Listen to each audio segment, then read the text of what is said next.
Ayun, hi crush! Ano ba yan, wala akong masabi pero sobrang crush talaga kita.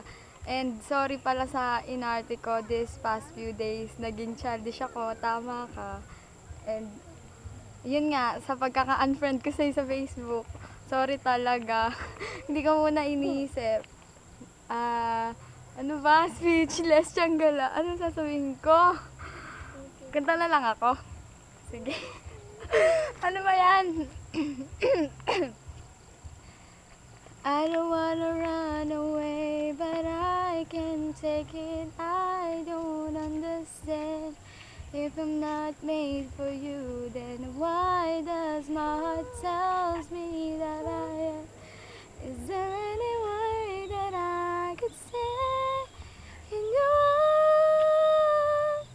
Yun lang. Kadiri, ang pangit. Pero, ayun. Wala kasi akong masabi, pero basta, crush kita. And before the video ends, just want to greet you. Happy birthday, Willard Boriol. Yun, bye-bye.